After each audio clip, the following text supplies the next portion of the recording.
लोग हकीकी ज़िंदगी में कैसे फ़िल्मों से आइडियाज़ लेते हैं और अपनी हकीकी लाइफ में कैसे जुर्म का इर्तिकाब कर जाते हैं। ऐसा ही कुछ एक माँ ने किया है, जिसने अपने ही हाथों से अपने ही शीरख्वार बच्चे को मौत की नींद सुला दिया और उसके कत्ल का इल्ज़ाम अपने ही आशना पर लगा दिया। 3 दिन तक पुलिस के साथ वो मिलकर ढूंढती रही और एक वो ऐसी गलती कर गई जिसने उसको जेल की सलाखों के पीछे पहुंचा दिया। बिस्मिल्लाहिर्रहमानिर्रहीम, अस्सलाम वालेकुम। मैं हूं फयाज़ महमूद और आप देख रहे हैं फयाज़ महमूद यूट्यूब चैनल। नाज़रीन, ये उस बदबख्त माँ की कहानी है जिसने अपने ही हाथों से अपने ही शीरख्वार बच्चे को मौत की नींद सुला दिया।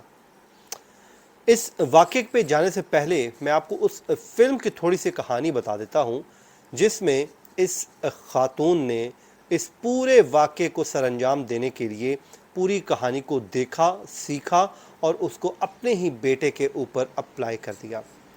भारतीय फ़िल्म है दृश्यम। उसमें होता कुछ यूँ है कि एक ख़ातून की, मैं आपको इसका मुख्तसर सा अहवाल बताता हूँ। एक ख़ातून होती है, उसकी जब वो शावर ले रही होती है तो एक लड़का उसकी वीडियो बना लेता है। जब वो वीडियो बन जाती है तो बाद में उसको वो ब्लैकमेलिंग शुरू कर देता है कि तुम मेरे साथ जो रिलेशनशिप है उसमें आओ और मुझे इसका ज़रूर फ़ायदा दो। ख़ातून मुसलसल इनकार करती रहती है और वो उसको ब्लैकमेल करता रहता है। अल्टीमेटली ये होता ये है कि वो मोबाइल छीनते हैं, उसी दौरान उसको वो सर पे कोई चीज़ मारती है और उसकी मौके पर डेथ हो जाती है और बाद में उसकी जो लाश है उसको ठिकाने लगा दिया जाता है। लाश को ठिकाने लगाने के लिए एक ज़ेर तामीर इमारत का जो है वो तलाश की जाती है। तो ज़ेर तमीर इमारत के गड्ढे के अंदर नीचे ज़मीन में उसकी लाश को छुपा दिया जाता है और उसके बाद वहाँ पर एक बहुत बुलंदो बाला इमारत तामीर हो जाती है। बहरहाल कुछ अरसे बाद वो ख़ुद ही जब पकड़े जाते हैं, इंकशाफ होता है, तो मालूम ये होता है कि वो लाश जो है उसको एक गड्ढे में फेंक दिया गया था और उसके ऊपर एक बुलंदो बाला इमारत तामीर हो गई। अब इस माँ ने भी, जिसका ताल्लुक भारतीय रियासत गुजरात से है, इस माँ ने भी यही किया। इसने ये कत्ल करने से पहले, अपने बच्चे को कत्ल करने से पहले बार बार इस फिल्म को देखा। अब सवाल ये पैदा होता है कि इसने कत्ल क्यों किया। तो पहले मैं आपको कत्ल का बता देता हूँ कि कत्ल की वजह क्या थी और उसके बाद मैं अपनी अगली कहानी पर चलता हूँ। वो ये कहती है कि जी मेरे आशना जिससे मुझे मोहब्बत थी, मैं क्योंकि मज़दूर हूँ और मुझे एक लड़के के साथ मोहब्बत थी और मैं पहले ही शादीशुदा थी, तो उसने मुझे कहा था कि अपने इस बेटे से पहले जान छुड़वाओ और अगर तुम अकेली होती हो तो फिर मैं तुमसे शादी कर लूँगा। तो मैंने फ़ैसला ये किया कि अपने बेटे को जान से मार देती हूँ और यूँ मुझे एक शादी करने का ज़रिया बन जाएगा और रास्ता हमवार हो जाएगा। इसी बात को सोच के इस खातून ने अपने बच्चे को पहले कत्ल किया और फिर एक साथ ही नई ज़ेर तामीर इमारत के पास गई और वहाँ पर उसने उस इमारत में अपने बच्चे को जो है एक गड्ढे में, जहाँ पे वॉशरूम बनना था, वहाँ पे दफन कर दिया। अब पुलिस को कैसे पता चला?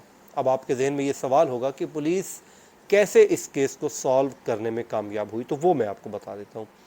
जब इसने कत्ल कर लिया तो अब इसने उसको ज़ाहिर है लाश को ठिकाने लगा दिया। फिल्म ये देख चुकी थी। फिर इसने ये किया कि पुलिस को जाके एक कंप्लेंट फ़ाइल कर दी, ठीक उसी तरह जिस तरह उस फिल्म में फ़ाइल की गई थी कि जी बंदा हमारा मिसिंग है। तो इसने भी ये जाकर दरख्वास्त दे दी कि मेरा बच्चा जो है वो लापता हो गया है, वो मेरे साथ गया था ज़ेर तमीर इमारत में, लेकिन अब वो गायब हो चुका है, मुझे मिल नहीं रहा। पुलिस ज़ाहिर है 3 दिन तक ढूंढती रही। ये खातून भी साथ बच्चे को ढूंढने का ड्रामा करती रही और साथ साथ फिरती रही कि मैं अपने बच्चे को कैसे ढूंढ सकूं। अब पुलिस को जो मुसलसल नाकामी का सामना करना पड़ा, बच्चे की कहीं भी कोई किसी किस्म का कोई सुराग नहीं मिला, तो फिर पुलिस ने एक फ़ैसला किया। अब पुलिस ने फ़ैसला ये किया कि हम यूँ करते हैं कि बच्चे की तलाश के लिए जो इस एरिए के सीसीटीवी कैमराज हैं, हम उनको देखते हैं और हमें वहाँ से कुछ ना कुछ ज़रूर मिल जाएगा। यहाँ से कहानी में नया ट्विस्ट आता है। अब जब ये फ़ैसला हुआ तो ज़ाहिर है ख़ातून थोड़ी सी परेशान हो गई, अपसेट हो गई कि कहीं मैं वीडियो में ना आ जाऊँ। अब उसने क्या किया? अब उसने ये किया कि पुलिस ने उसकी तमाम तर जो वीडियोस हैं, फुटेजेस हैं, उस इलाके की हासिल कर ली और एक एक वीडियो का बगौर जायज़ा लेना शुरू कर दिया। अब जब उसने तमाम तर वीडियोस देख लीं, अब उसमें इंकशाफ ये हुआ कि वो बच्चा अपनी माँ के साथ उस ज़ेर तमीर इमारत में दाखिल हो रहा है और उसके बाद माँ वापस आ रही है, बट बच्चा आज तक वहाँ से बाहर निकला ही नहीं। अब जब बच्चा नहीं निकला, पुलिस को यहाँ पर शक हुआ। उसने कहा कि जब माँ के साथ बच्चा उस इमारत के अंदर जा रहा है तो फिर बाहर क्यों नहीं आ रहा। फिर उन्होंने उसकी माँ को पूछताछ करने का फैसला किया और उसकी माँ से पूछताछ करना शुरू कर दी। उसकी माँ से सवाल पूछा कि बच्चा जब तुम्हारे साथ अंदर गया था तो वो आखिरकार बाहर क्यों नहीं आया, जिस पर उसके पास कोई जवाब तो नहीं था। और उसने यूं किया कि उसने अपने ही जो आशना है, जिसके साथ वो मोहब्बत की शादी करना चाहती थी, उसके ऊपर अगवा का इल्ज़ाम आयद कर दिया। उसने कहा कि जी मेरा जो बच्चा है उसने अगवा कर लिया है। हालांकि उस इमारत को भी पुलिस ने चप्पा चप्पा छाना, उस सुराग रसा कुत्तों की मदद भी ली गई, लेकिन बच्चा नहीं मिला। फिर जब पुलिस ने सख्ती की तो उसने कहा जी मेरे बच्चे को तो मेरे आशना ने अगवा कर लिया है। अब ख़ातून का जो आशना है वो झारखंड का जो इलाका है वहाँ पर रहता है और ख़ातून भी कई साल कबल वहाँ रहती थी। दोनों के दरमियान ताल्लुकात भी वहीं पर इस्तवार हुए थे और ख़ातून फिर गुजरात चली आई और मेहनत मजदूरी करने लगी, लेकिन आशना से उसका राब्ता रहता था। अब ख़ातून के आशना ने पुलिस को बताया कि मैंने उसके बच्चे को कैसे अगवा कर लिया, मैं तो कभी उसे बच्चे को मिला भी नहीं हूँ, ना ही मैं कभी गुजरात आया हूँ। फिर पुलिस ने बयान की तस्दीक की तो आशना सच्चा साबित हुआ और यहाँ पर फैसला कर लिया गया कि ख़ातून को अब गिरफ़्तार कर लिया जाए। अब जब उसे गिरफ़्तार किया गया तो उस पर सख्ती की गई तो उसने मान लिया कि मैंने बच्चे को कत्ल कर दिया है और उसको एक गड्ढे में दफन किया है। लेकिन जब उस जगह की खुदाई की गई तो मालूम ये हुआ कि जनाब वहाँ पर तो बच्चा है ही नहीं, पुलिस को कुछ मिला ही नहीं। अब यहाँ पर एक नया मामला शुरू हो गया कि ये कह रही है कत्ल मैंने किया है, बच्चा इस गड्ढे में है, आखिर चला क्या गया, कहाँ गया। पुलिस ने फिर वही अपना जो रवायती तरीक़ाकार होता है उस का किया। तो उसने कहा जी मैंने बच्चे की लाश को तालाब में फेंका था। अब वो बार बार स्टेटमेंट बदल रही थी, जाहिर है पुलिस को वहाँ पर भी कुछ नहीं मिला।